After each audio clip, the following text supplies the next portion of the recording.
이충재의 인사이트. 한동훈 딸 무혐의. 이번에는 뒤집힐까? 경찰이 한동훈 전 국민의힘 비상대책위원장 딸의 논문 대필 의혹 등을 수사심의위원회에 회부해 그 배경에 관심이 쏠립니다.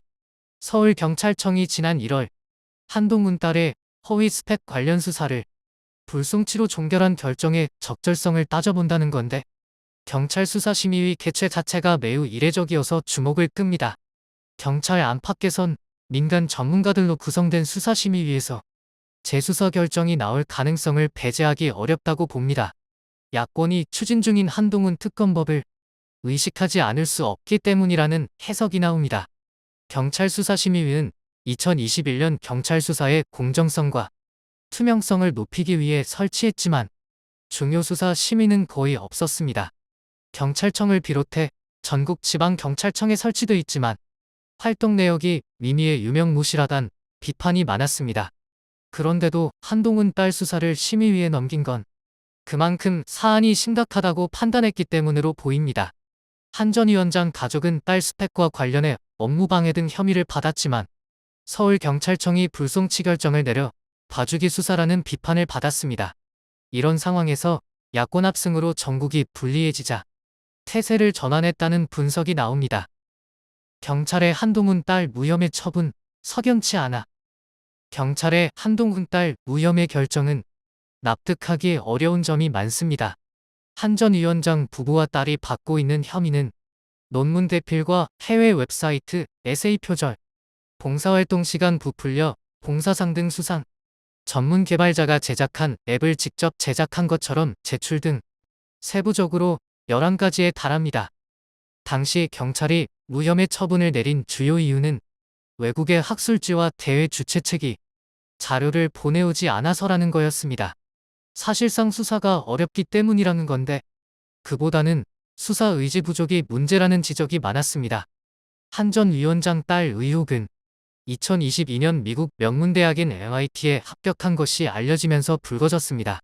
당시 미국의 맘카페 회원들을 중심으로 딸 A양이 비윤리적으로 스펙을 쌓았으니 입학을 취소해야 한다는 청원을 인터넷에 올렸습니다. 이후 A양이 제출한 논문과 에세이의 대필과 표절 의혹이 언론에 쏟아졌고 시민단체 고발로 경찰이 수사에 착수했습니다. 특히 2021년 해외학술지에 게재한 논문을 케냐 국적의 대필 작가가 썼다는 의혹의 파장이 컸습니다. 해당 작가가 직접 대필을 시인했기 때문입니다. 하지만 경찰은 대필 의혹 논문이 제출된 학술지에 구체적인 심사 규정을 보내달라고 요청했는데 답이 없다는 이유로 무혐의 처분을 내렸습니다. 미응답이 저널의 불충분한 심사를 보여주는 것으로 업무방해에 해당하지 않는다는 주장이었습니다. 에세이 표절 의혹 수사도 같은 논리를 따랐습니다. 구체적인 심사 과정에 대한 회신을 받지 못했는데 이를 근거로 업무 담당자의 충분한 심사가 없었다고 판단했습니다. 경찰은 그 밖의 의혹에 대해서도 구체적인 근거가 없다며 무혐의 결정을 했습니다.